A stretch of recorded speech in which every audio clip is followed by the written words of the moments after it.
मीठे मीठे इस्लामी भाई और मदनी चैनल के नाज़रीन,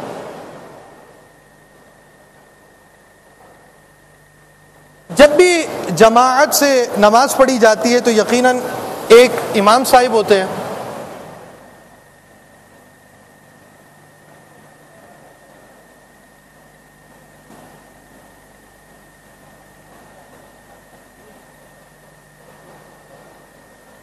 और एक मुक्तदी होते हैं। हम आपको सही तौर पर नहीं दिखा पा रहे क्योंकि कलम सही नहीं है, और अगर सही होता तो शायद आपको सही दिखा सके। अब सही लिखना शुरू कर दिया इसने।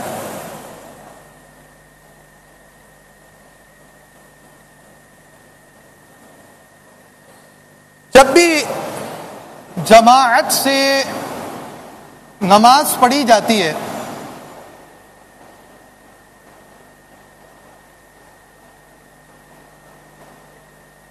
तो अब आपके पास इमाम साहब मौजूद हैं और इसके साथ आपके पास मुक्तदी। नमाज जो हमारे यहां जमात से पढ़ते हैं उनमें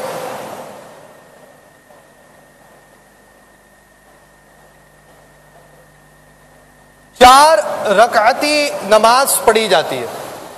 अब मालूम नहीं आप देख पा रहे हैं या नहीं। अब ये चार रकतें हैं, ये बिल्कुल मेरा ख्याल शायद नजर नहीं आ रहा स्क्रीन पर वाज़े, या हो सकता है आ रहा हो। अब मुक्तदी की भी लाज़मी बात है चार रकतें होंगी।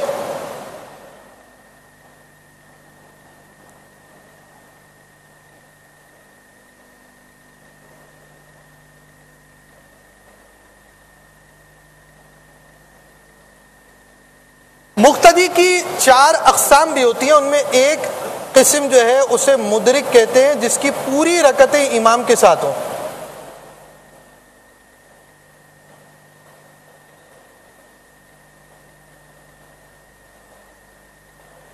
और इनमें से एक किस्म होती है उसको कहते हैं मसबूक,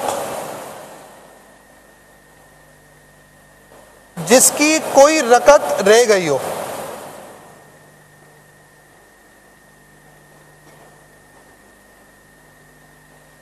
अब हम यहां पर आपको मसबूक के हवाले से बयान कर रहे हैं। यानी जैसे हमारी आमतौर पर रकतें रह जाती है ना, कभी हमें पकोड़े कबाब समोसे मगरिब के बाद खाने होते हैं, और कभी तरावी हो जाती है तो हम दोस्तों के पास बैठे होते हैं और हमारी रकतें निकल जाती हैं, तो हम आमतौर पर मसबूक होते हैं। तो मसबूक हजरात तवज्जो फरमाएं कि अब ये अपनी रकतें कैसी पूरी करेंगे। यहां पर एक लफ्ज लिखा है मैंने क़िराअत, और यहां एक लफ्ज लिखा है रकात।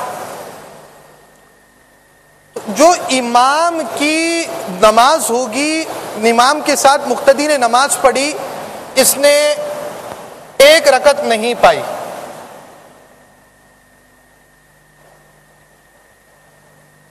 अब रकअत मुक्तदी के एतबार से और क़िराअत इमाम के एतबार से करेगा। यानी जिसने एक रकत नहीं पाई है, ये इमाम साहब के आया, दूसरी रकत इमाम साहब ने पढ़ी, कादा किया, दो रकतों के बाद इमाम साहब बैठ गए, ये भी बैठेगा। तीसरी रकत में कादा नहीं किया, ये कादा नहीं करेगा। चौथी रकत में इमाम साहब ने कादा किया, बैठेगी। चौथी रकत में इमाम साहब के साथ बैठेगा। जब तक इमाम साहिब के साथ है, जैसा इमाम साहिब कर रहे हैं मुक्तदी वैसा ही करेगा। अब ये चौथी, ये आप समझे कि ये एक रकत इसकी छूटी है, तो ये एक रकत जो छूटी है इसमें क़िराअत करेगा इमाम साहब की जो रकत छूटी है, और रकअत पढ़ेगा जो इसकी छूटी है। क्या मतलब हुआ? मतलब ये हुआ कि जो क़िराअत इमाम ने पहली रकत में की है, मुक्तदी चौथी रकअत में वो क़िराअत करेगा। क्या होती है क़िराअत?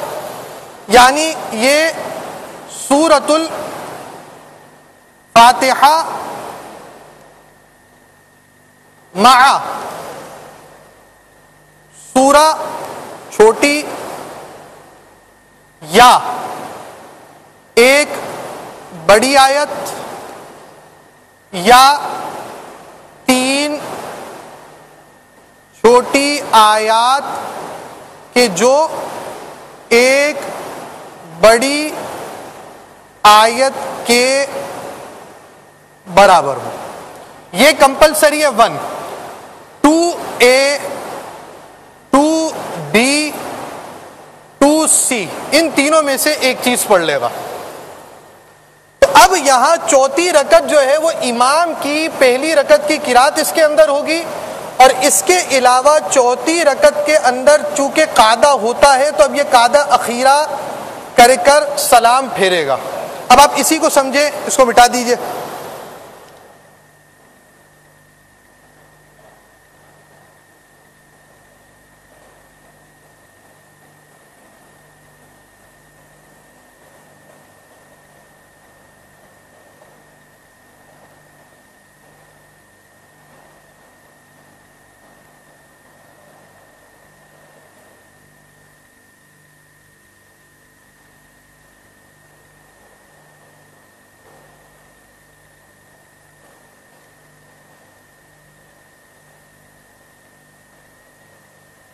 अब 2 रकतें निकल चुकी हैं।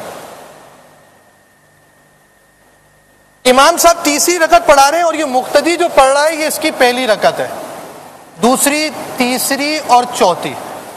अब तीसरी चौथी रकत ये कैसे पूरी करेगा? तीसरी रकत के अंदर ये पहली रकत की इमाम की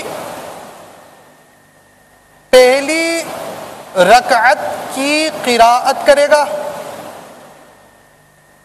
और अपनी तीसरी रकत पढ़ेगा, यानी कादा नहीं करेगा। चौथी रकत में इमाम की दूसरी रकअत की क़िराअत करेगा और अपनी चौथी पढ़ेगा, कादा-ए अखीरा करेगा। ये हो गया इसकी 2 रकतें जब निकली थी उसका मसला। अब निकली इसकी पहली रकत का एक मसला और समझ लीजिए जो आला हज़रत रहमतुल्लाहि ताला अलैह ने लिखा है। ये आप समझिए ये हमारी दूसरी सूरत थी। अब हम दोबारा पहली सूरत पर आ रहे हैं कि उसने एक रकत छोड़ी है। क़िराअत तो इसने वही की जो इमाम की है, इमाम की पहली रकत की।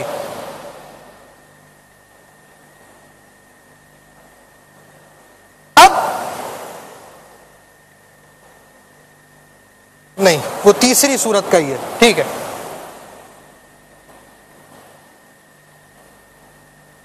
ये आपने दूसरी सूरत समझ ली। पहली सूरत थी उसने एक रकत छोड़ी है, दूसरी सूरत ये थी इसने 2 रकतें छोड़ी हैं। अब तीसरी सूरत आई कि इसने 3 रकतें छोड़ दी।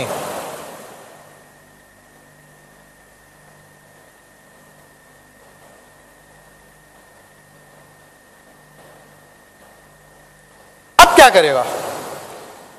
अब जो दूसरी रकत है इसमें इमाम की पहली रकत की किरात,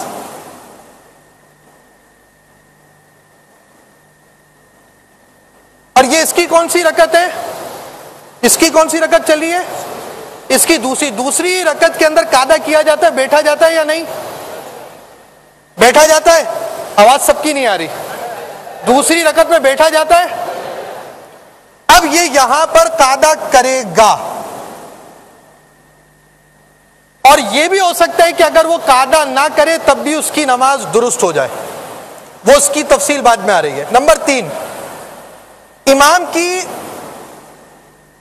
दूसरी रकअत की क़िराअत, तीसरी रकत में कादा किया जाता है, बैठा जाता है, तो कादा ये नहीं करेगा।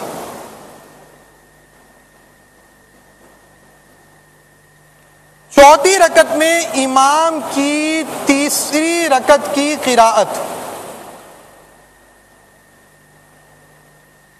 और बताइए चौथी रकत में बैठा जाता है, तो अब ये कादा-ए अखीरा करेगा।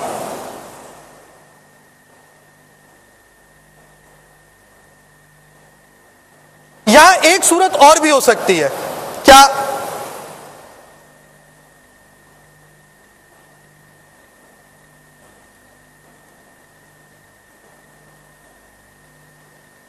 दूसरी रकत में कादा करना होता है, तरीका यही है, उसूल यही है। इसने दूसरी में कादा ना किया, तीसरी में कादा ऊला किया और चौथी में कादा अखीरा, तब भी इसकी नमाज दुरुस्त है।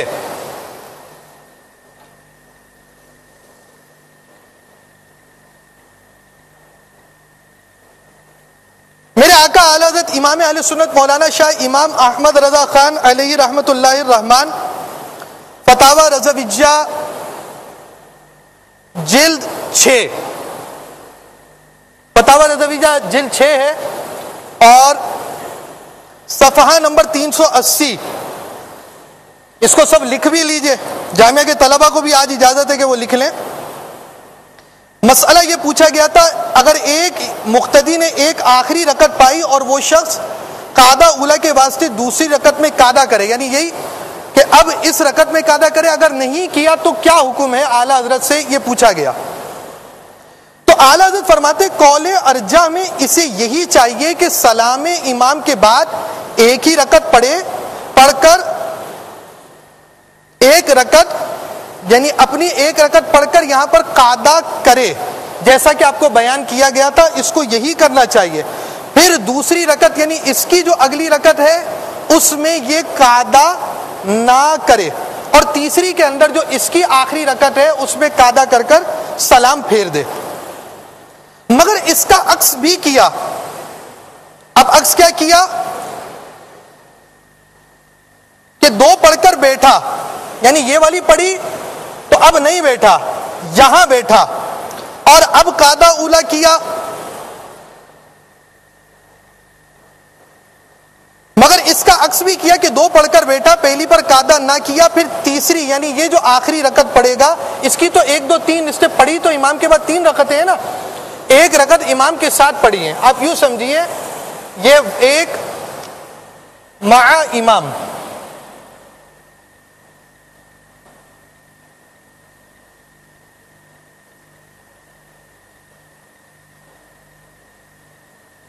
बिदूनिल इमाम।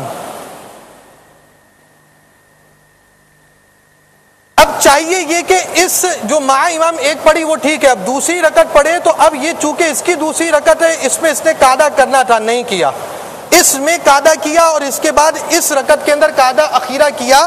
तो आला हज़रत फरमाते मगर इसका अक्स भी किया कि दो पढ़कर बैठा, पहली पर कादा ना किया, फिर तीसरी पर कादा अखीरा किया, तो यूं भी नमाज जायज होगी, सजदा सहव लाजिम ना होगा।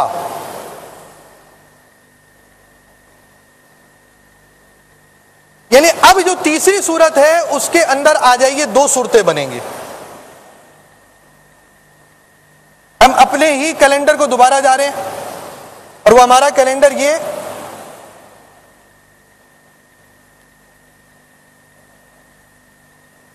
आप समझिए कि एक सूरत तीसरी सूरत के अंदर ये बनी कि पहली इमाम साहब के साथ इसने अपनी रकत पढ़ी है और इसके बाद अब जब दूसरी पढ़ रहा है तो कादा ना किया, तीसरी पढ़ रहा है तो कादा किया, चौथी पढ़ रहा है तो कादा किया। अब इसकी जो अगली सूरत बनेगी वो ये बनेगी,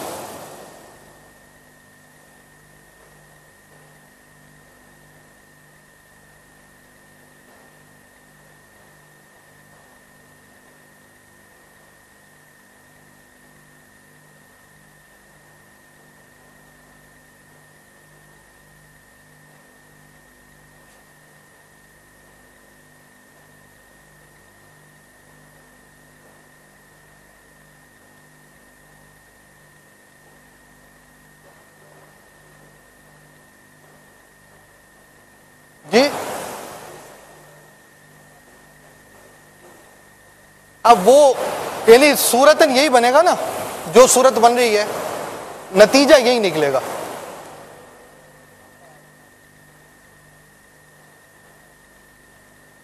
तो अब भी ये सूरत इसकी दुरुस्त होगी कि ये यहां पर इसने यूं कादा किया या ना किया, जैसा कि फतावा रज़विय्या से बयान किया गया, ये सूरत भी दुरुस्त है। आइए मदनी मुज़ाकरे के अंदर शामिल हो जाए।